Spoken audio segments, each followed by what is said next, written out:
I am excited to walk you through sort of the end-to-end deep dive secret sauce into all that the REAP Climate Center has been doing for the last 28 months in general. This will give you a really good snapshot into our strategy as well as our operations. We'll help you understand why we have this 4.26 acre campus and what that means regionally. And I'll get a little bit into the bigger picture things in terms of global impact as well as national scale. But for now, I really just want to focus on what we're actually doing from a strategy standpoint. And again, this will be a bit of a deep dive, so bear with me. I'm glad that it's in a recorded format for you so that you can go back and pause the screen and digest the information. But if you need clarity on any of the points, definitely feel free to reach out. We're happy to walk you through that kind of stuff. So here goes, without further ado. And again, I'm going to make the assumption you can read some of the screens and the slides as we go. So I'll be reading some that matter to us, but I'm also going to be flying through some others. So again, this will be a bit of a wild ride for you. Thanks for coming and spending the time. Either way, I'm going to go over our vision and strategy and a few other case studies, obviously the budget, and some other nuances to what we're doing. The big picture that we want you to understand, overall, above and beyond everything, is our world vision, where regenerative climate change mitigation is accessible, fun, and equitable for all. We've done a really good job and a bad job at bringing a lot of people in and then not necessarily tracking all of it, but we got some pretty good data on the communities that we are impacting, and we're excited to share that a little bit later on. But this is sort of a high-level vision. The better question is, what is our mission? What are we doing on a day-to-day basis? And what drives us? And ultimately, we feel like we maybe have a unique approach or have cracked a bit of a code towards equity-driven systems change, right? I mean, that is a huge target, but we think we can get there, and we're going to swing for the fences to try to make that happen. We're doing that through workforce development, right? We're doing that in support of nature-based solutions. Our objective is to give people access to nature-based solutions, ultimately so they can work in those fields, but mainly so they can support them. We want to support the industries as well, and we want to cultivate landholders to following practices. So it's a pretty big mission, and we're doing that with a whole lot of partners and a whole lot of support. And I'll get into some of those details a little bit later. Why are we doing that? And again, this is a number that's hard to get to. You can get some numbers out of the UN, some other places, but it's a really big number. We're trying to be a part of the process, transitioning over 100 million people into nature-based solutions in the next 10 to 15 years. There's some data that suggests that number should be higher. Again, that's going to be people transitioning away from various practices that are phasing out as we look at sustainability and regeneration. But those are going to be people also moving to deal with climate change, adaptation, and some other things. This is a really big number, and we would like to make a dent in it. Obviously, we're not trying to capture all 100 million people, but again, we think we can move the dial, and I'll talk to you about how we're approaching that as we go deeper here today. So what's our strategy, right? Somebody asked me earlier, is this a pitch deck? What is it exactly? And what I realize is it's a full sort of end-to-end strategy session. I hope to fly through this in certainly much less than 45 minutes, maybe half an hour. We'll see how fast I can go. But it's also the sort of presentation that if we wanted to blow this out into an 8-hour or several day process, we could go into the nuances of each of the things that we are actually doing today. This isn't a model for things that we hope to be doing entirely. Some of it is aspirational, but much of it we're actually doing today, and we're looking to scale those systems and those processes and grow some of our partnerships. REAP Climate Center is, anchored in a specific physical campus, right? We have a site where we are training people. Often there's some confusion around what we're doing. I'll have people say, oh, you're restoring that land over there by the tunnel.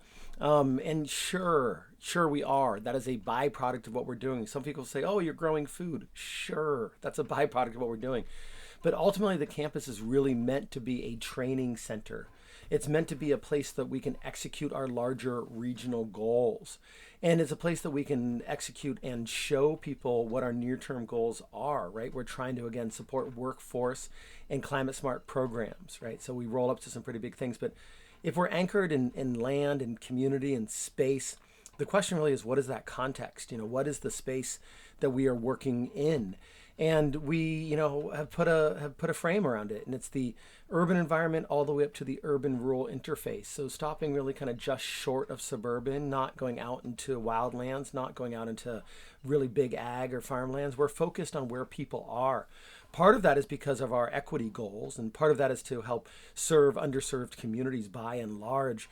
But ultimately, if we're focused on jobs, we want to bring jobs to where people need them the most in densely populated areas, where we can really move the dial around quality of life and mental health services and other things that come as a benefit to nature-based solutions. But we're pushing nature-based solutions, and we're doing that from a bottom-up and top-down approach. If we're focused on getting people, assessed for job needs and job placement, and then moving them into training or embedding within nature-based solution providers, that's really the supply side of things, right? But ultimately, there needs to be a demand-side effort as well. We need to create places that those jobs can land, no pun intended. And ultimately, we're doing that by cultivating landowners to either sign a pledge or to deed restrict their property, right? Put their money where their mouth is in terms of following regenerative practices. And when we cultivate those 10,000 acres, and again, in the urban environment, we'll get to 10,000 the hard way. We'll get a couple 2s and 3s and 4s. Maybe we'll be able to cultivate a couple hundred here and there as we're starting to now. But ultimately, we're looking for a place that our nature-based solution providers can deploy their systems, practices, and also a place that can receive that employee base and places that can receive those bits of change.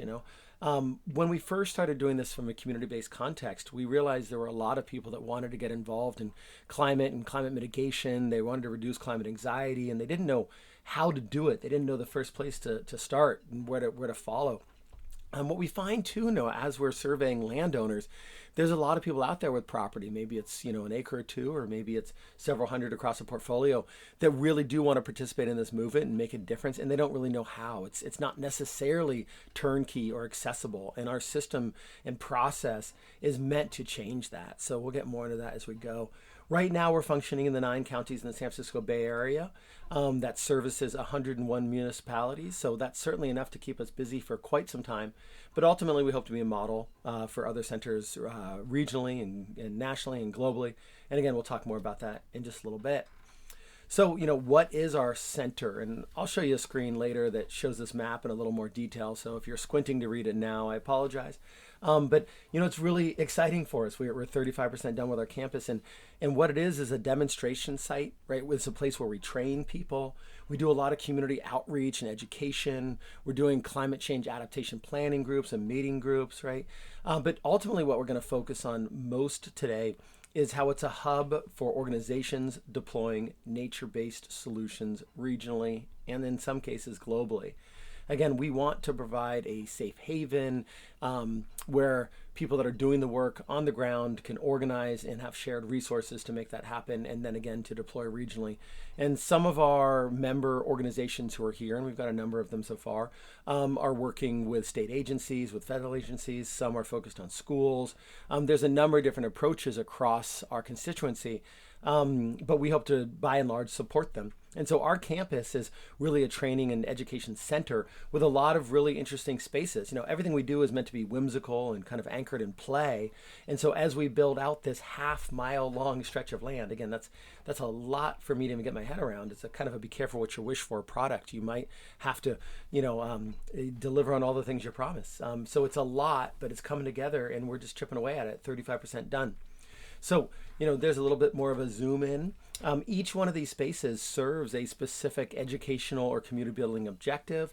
Each one of the whimsical labs and exhibits you see over there, the Worm World, the Fungi Hut, the Microbe Mine, the Biome Boutique, all of those things fit a specific path of learning. They're also meant to be fun and playful, but there's economic models that ride on top of each of those too. If we're just focused on climate from the perspective of, volunteering only, that's great, sure, but we want to show people that you can make money for your households and your communities by doing climate smart things. And at the end of the day, we hope to bring people through here to train up on these things. And again, we've brought about 3,600 so far in the last 28 months since we've been around. So many of these things are in process. Some are finished already. Come take a tour. We'll show you what we're doing. I'm excited to do a drone flyover soon to show you each of those nuances. But it's been a pretty big project and pretty fun so far. Also really hard. A lot of people coming through, right? And And my first version of this deck actually forgot to include pictures of the people. I'm so focused on the mission sometimes, on how to execute the strategy and how to get the business side right and how to get the partnerships right. I sometimes can lose focus on what we're actually doing. And all that we're doing is community-centric, equity-driven. It's based in the people who are deploying the solutions, who are benefiting from the solutions, who have often been previously disenfranchised or underserved. And so, focusing on the people gives you a snapshot in all that we got going on here, but it's a pretty cute facility, and then we've hosted a number of different events, training sessions, corporate team building, other things over the last 28 months. So it's been a fun project. Ultimately, though, we're going to dive a little bit more into the strategy and how we're executing and what it means to be an on-campus partner or a nature-based solutions service provider. And again, I don't know if we'll go so much detail today into our mandate for regenerative nature-based solutions, but that's a nuance, and I think we'll probably spend a whole nother session on that. So what have we done in the last 28 months? My team made me shrink this slide. I had, I think, 60 bullets on it. There's just been so much to focus on. And we could focus on nuances of the microbial environment. We could focus on nuances of equity and community outreach. We could focus on nuances of team building or training or STEAM or STEM-based curriculums. There is a lot. So we had to pick some high-level points, so we did. That top line, the big number in that line isn't the million, it's the 600 people. So we've been really lucky to have a lot of folks behind this project, but we also have learned a lot of things along the way. I've run some things in the past myself, not a nonprofit. So we have some great advisors in place now helping us do this the right way. But in the beginning, we didn't fully understand the value of unrestricted funds just to get the project off the ground. We ran straight towards programs. We started service and community. We started doing the ecological work. We started focusing on the social, racial, environmental justice impacts. And what we didn't do is take some of that funds and put it aside to build a grant team or to build a development officer. So ultimately, we're figuring these things out as we go. We're back on track with a lot of it now, but it's been a great learning experience. And somehow we've hosted 3,600 people, and we expect that to triple in the coming years on an annual basis.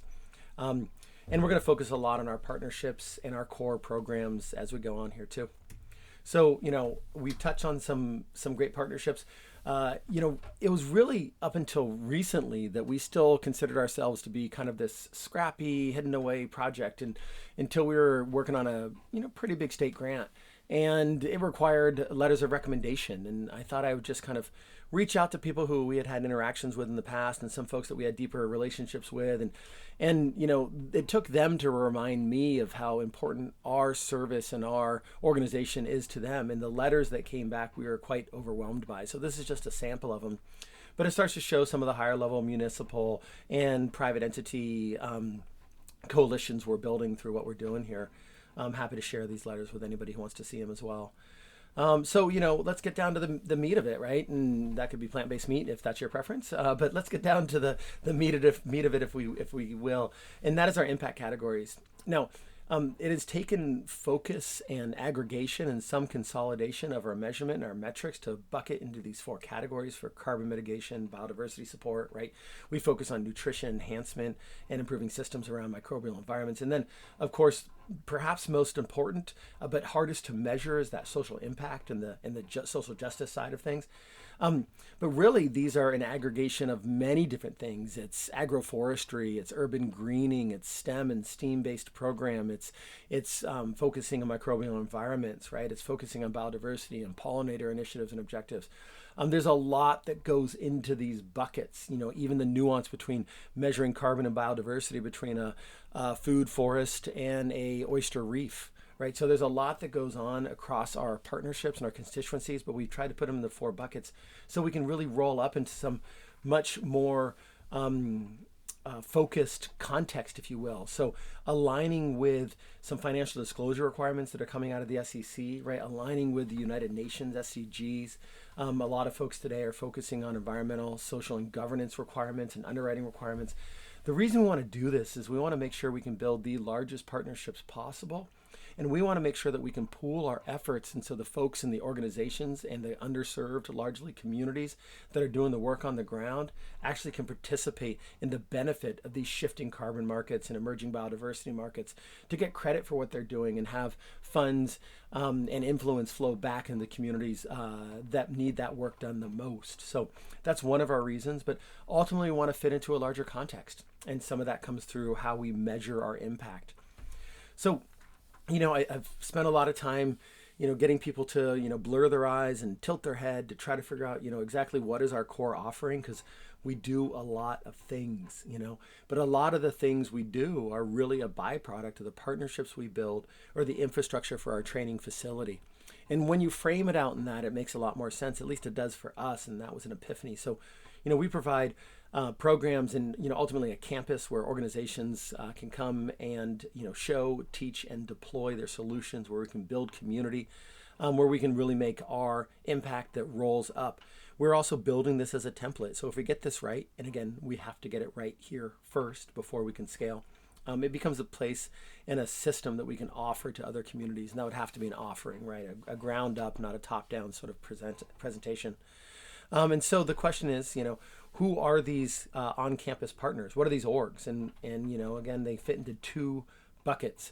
We have talked a lot about that first bucket, right? The ecological and regenerative partners, those folks that are focused on nature-based solutions, right? Urban forestry, restoration projects, pollinator support, a whole host of things that fit squarely into the context of regenerative solutions and nature-based systems. But we also have another category, another type of partner organization that we do have on campus here. And those are the ones that are focused on, capacity support and operational support for us and our partner organizations that really make scale and resilience possible within these nature-based industries. And those are folks who are focused on youth programs, who are focused on workforce development, who are focused on carbon and biodiversity measurements and science communication. So some are here already and some we're inviting in as we speak, but we're really trying to provide the foundation to make those nature-based solution providers and their industries successful within a workforce development context. So, what does that really look like?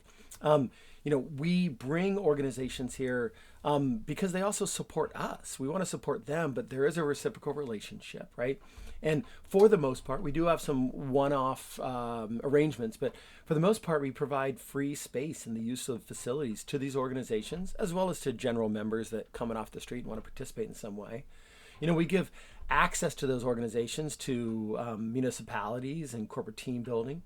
They share in the revenue for that corporate team building. And there's a number of grants that we can collaborate on with them that neither of us could get on our own. So there's some synergy. And what they're doing, right? If you look at the idea that we're bringing people here to train or learn or do corporate team building experiences, right? That whole Huck Finn, Tom Sawyer model of, folks come here to do our chores and we trick them into climate. I joke, but, ultimately we're going to run out of chores. We need to have a rich experience of nature-based solutions and systems to keep people engaged. And so our on-campus partners provide some of that, right? Ultimately, we're growing our impact, we're growing revenue opportunities, we're growing the members that come here, and then, we all become part of a much larger team.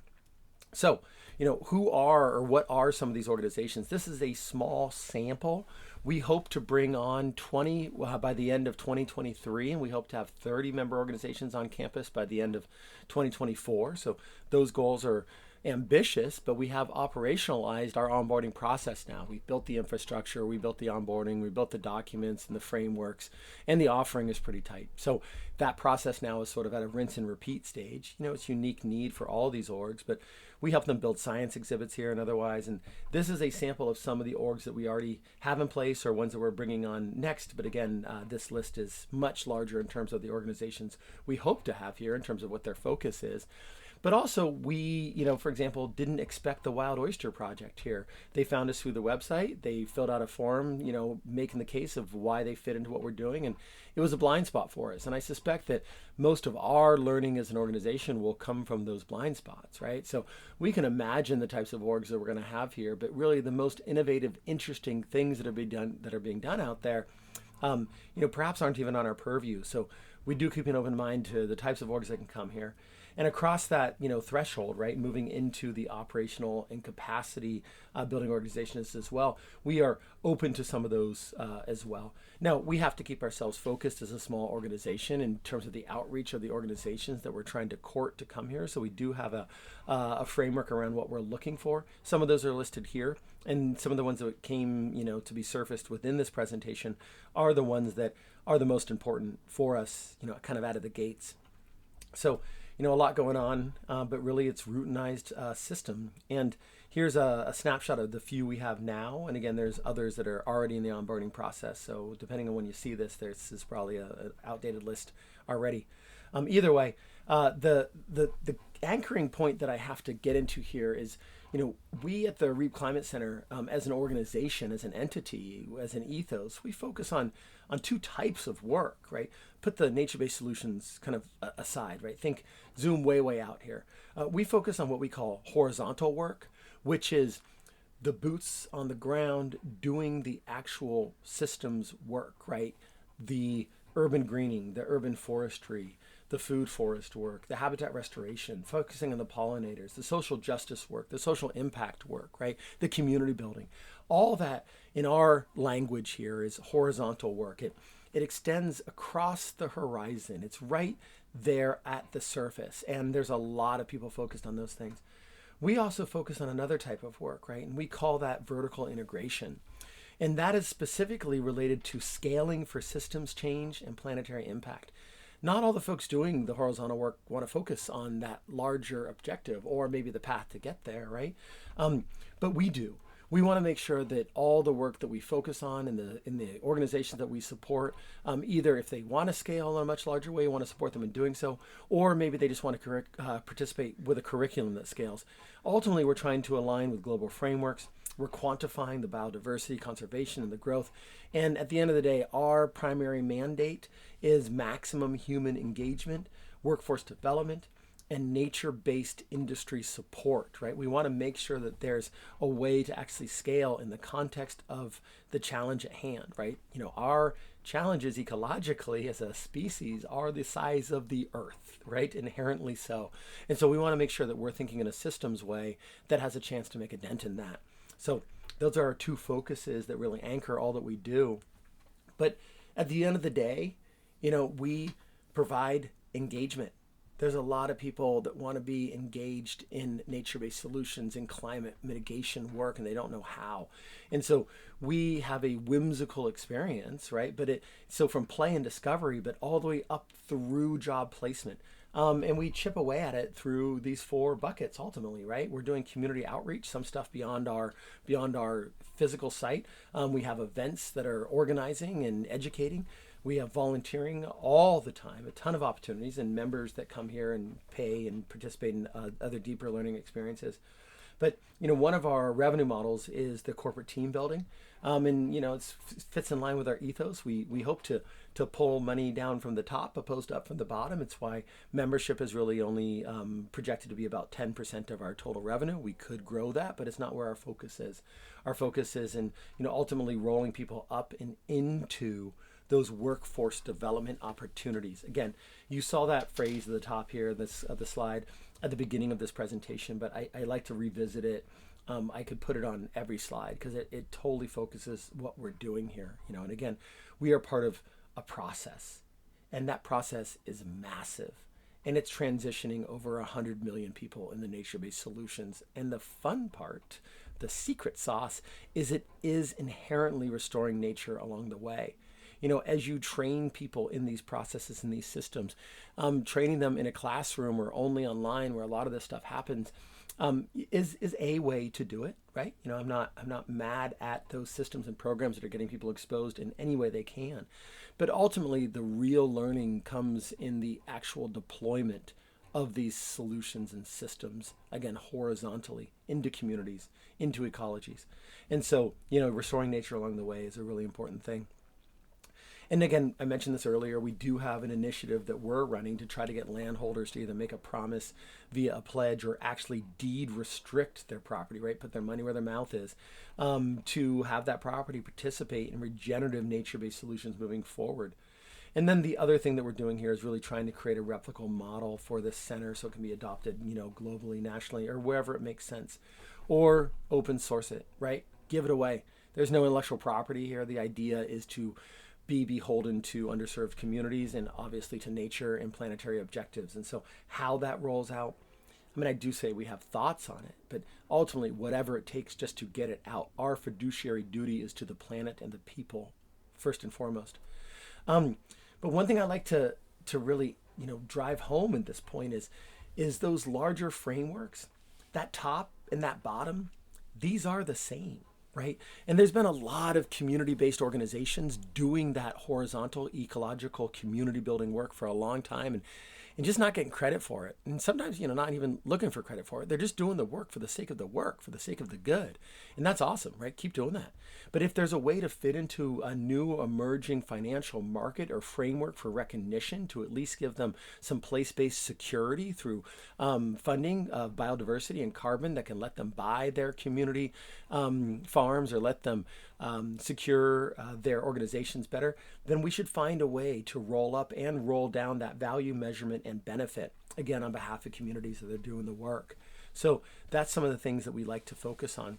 There's a lot going on in this slide, but for the first time ever, this is a new slide for us, and it actually tells the story of all that we're doing here because there are so many moving parts and they really fit together in various ways. But this is a snapshot of our day-to-day operations, really.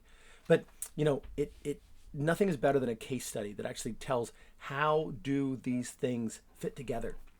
And so I'm going to focus on two partners, right? I could focus on a whole number of them, but we love all of our partnerships, but these are two of my favorite from an impact and a community perspective and how they line up with our objectives, right? So the Wild Oyster Project, and again, these are all third-party organizations and Pacific Coast Community Services. So Wild Oyster Project is putting oysters, back into the San Francisco Bay. There used to be a lot of oysters there until, humans. There's more to that story, obviously, but that's the snapshot. They've got a really fun and community-based process for the work that they do.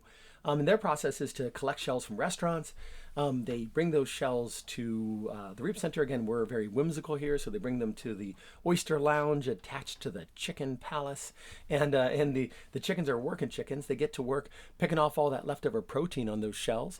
Their co-benefit is they get the value of that protein. They get some calcium for their shells. And they're doing really important work in the process here of getting oyster reefs back in the bay. I know you're probably wondering, where does that happen? Well, I'll keep going. I'll tell you where it happens. So after about 10 days, those shells are clean enough, and they go into rooftops for curing, both here and around the bay. And the ancillary benefit there is just by being up on top of that roof, reflecting heat, they can cool those buildings by 5 to 15% in some cases, not all. But that's an ancillary benefit. What's happening is those shells, all the pathogens are getting cleared off, and those shells are expanding at a microscopic level, making their calcium available for the next step, which is to put them into strategic oyster reef placement. And, I didn't start at the place I probably should have, but, oyster reefs as a tool for mitigating storm surge and sea level rise, two of the most impactful downsides to a changing climate.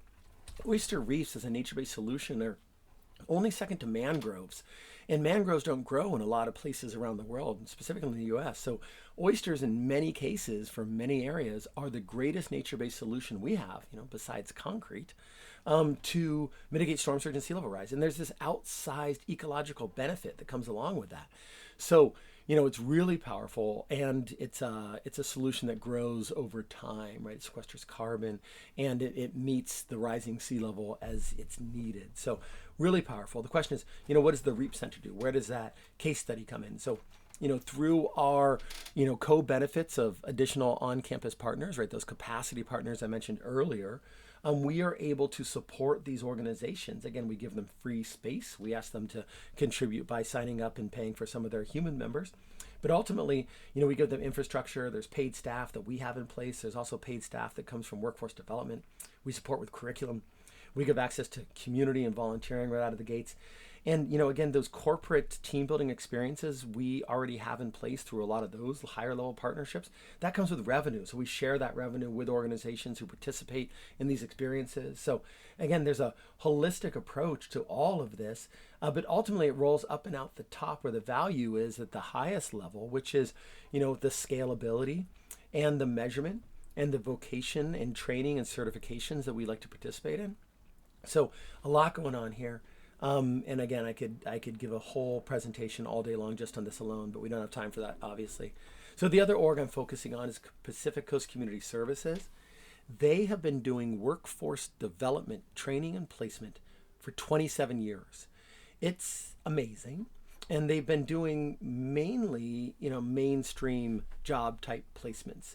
And what we're doing is we are bringing them on campus with a satellite office and helping them transition a good portion of their focus in their business into placing people in nature-based solutions. Now, workforce development is hard, and a lot of folks take it for granted if they don't know those nuances. But we like Pacific Coast Community Services because they have learned how to manage grants and funding out of the Department of Labor and Department of Rehab.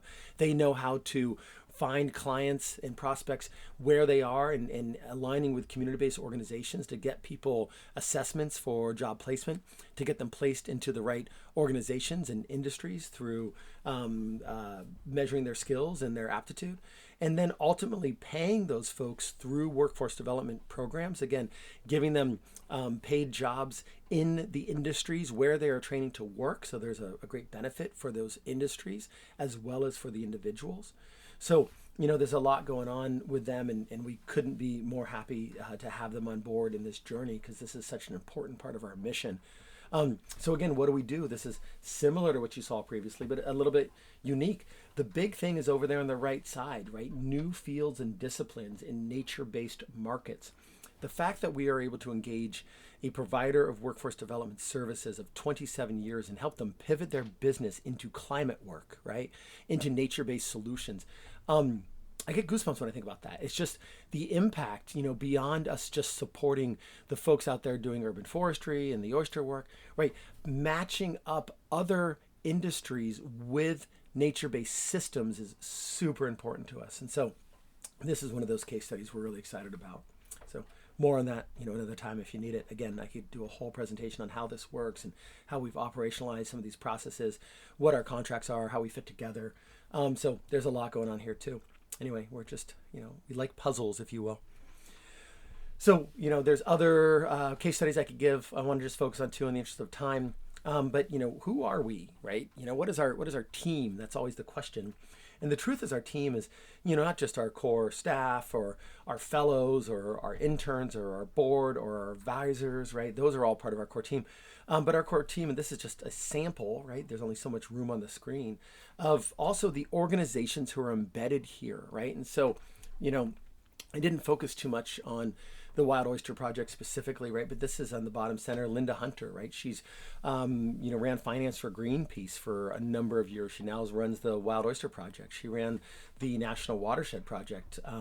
She's had some successful climate nonprofits in the past. She teaches and practices environmental law. We have Amos over here on the left side. He is the executive director of 100,000 Trees for Humanity, who's placed here. He sits on the urban forestry board for CAL FIRE, and he sits regionally in Alameda County for urban forestry.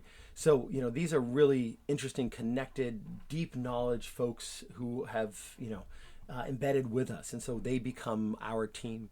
We have partners who aren't also on campus here, and they run, far and wide, including the London Architectural Association, right? So there's a lot we've got going on campus and off campus. The question that I get asked a lot is, well, how are you going to survive, right? Because we need to find ways to be sustainable beyond just grants and gifts. Grants and gifts are incredibly important, and they will be a part of our growth here in the next several years. But ultimately, we're trying to build sustainable business models, regenerative business models, if you will. So all these things at the top here, these are revenue sources that are already in place and ramping. We're still just getting off the ground with the services revenue, and so I'll focus on that another time. But we talked a little bit about those team building experiences. And as of today, right now, we've got this conundrum. Again, we've had some donors say, "Hey, focus on more than just grants." And we hear that call, right? As people are supporting us, they want to make sure that they can stop supporting us, and we're going to be viable on our own, right? We need to be solvent as an organization. So we're trying to get off grants, but meanwhile, the conundrum, we've identified 28 million in grant opportunities currently on the table. So there's be a transition in there too. We'll figure out how to balance those out, right? We get asked a lot, how do we manage team building? Because we've got folks coming through here from, Adobe and Google and a whole host of others. And the truth is, well, we do some reach out to support the professional grade relationship management that it takes to drive awareness into these organizations through network and otherwise. We've operationalized this in being partners with organizations whose primary mission is to support philanthropic giving and volunteering. So we've aligned with the business models and the giving strategy of these organizations. And the top two there alone are 1,300 companies and 5 million corporate philanthropic volunteers. And some of these are, big groups that will bring out 100 people, right? We'll do a whole team building and training, right? And then some of these are for pro bono, specialized services, one-on-one volunteering. So it's what allows us to scale our mission well beyond our staffing and our headcount. And also it helps us meet some of our mandate to have, again, the largest amount of human engagement we possibly can. But also by having experiences and team building models in place, it allows us to have what I really consider a strategic platform for partnerships, right? So some of these corporates, they pay, a pretty penny to engage, right? And it's what allows us to offer those same experiences to tribes and community-based organizations for free. Right? Recently, we had the entire Department of the Environment for San Francisco come out here and work with their Alameda counterparts, right? We're starting to build a relationship with the Lawrence Berkeley National Lab, right? These are things that blow my mind to even say. When we started this 28 months ago, we had some lofty objectives, but the way it's come together so incredibly fast is mind-blowing. We are not out of the woods yet. We still need to raise some money. We are underfunded, but I mean, that's partially the definition of a nonprofit. Look in the dictionary. What does that nonprofit say? Underfunded. It's hard work. But we're getting there, and it's really exciting where we're at. Now, as we start to build bigger partnerships with some really larger organizations that are focused on higher level global impact metrics and higher level social justice metrics, we've realized that we really do need to scale in different ways. But until we can see those partnerships forming, we have conservative 990 budget filings, if you will. And so it shows some of this. What's most interesting to me, though, on this slide is really that 2023 to 2024. So at the time of the recording of this presentation, we're in May. So next month, from June 2023 to June 2024, we have $750,000 in paid and part-time staff that are being paid for by third-party organizations. That's a huge thing. It's California Climate Corps, it's a number of colleges, it's workforce development. So we're really honored to be a place that is now being sought after, where people can come and train and participate in these kind of things. And if we look at what we did last year and what we're on course to do this year, we'll probably do about 500,000 in in-kind donation. And that's how we're able to build our makerspace and our co-working areas and our event areas and our community kitchens and our animal programs, our food forest, right? All of these things, we're really scrappy. Everything's with largely found or upcycled materials, but on occasion, some pretty big, large ticket items. So we're excited to be tapped into some of that. For me to say capital campaign, it's almost irresponsible on this slide because a capital campaign is a very specific type of structured giving event, and we haven't necessarily built that entirely out, but we're in the process of doing so. And, in the context of what we're doing, it's a small number. It's a big number, sure. Let's not get carried away, right? $5.3 million is a big number. But in the context of the impact that we're already seeing, it's a small number. So we'll get through that too, and it's pretty exciting. We're starting to see that line up right now. I'll spare you the details. So, help us finish this campus. Help us build out these regional programs. Let's secure the future, not just here, but in general. And I don't just mean here and in general. I also mean for our species, right? And for our children and our communities. We're doing it through play and discovery. and we welcome anyone to come get involved. So please do come get involved. Ultimately, join us to help make regenerative climate change mitigation accessible and fun for all. Thanks for participating. And if you have questions, there's some contact information there at the bottom of the screen. You can find us all over the place too. You can find me as an individual, Jonathan DeLong, on LinkedIn. I am one of the co-founders and the executive director of the REAP Climate Center. I spend time doing policy work and also on a tractor, and sometimes I find myself talking to fifth graders about systems change. So, we're doing a lot here. We all wear a lot of hats. If you want to get involved, please do so. Tell your friends, maybe only your nice friends. But either way, thanks for coming. We really appreciate it. Take care.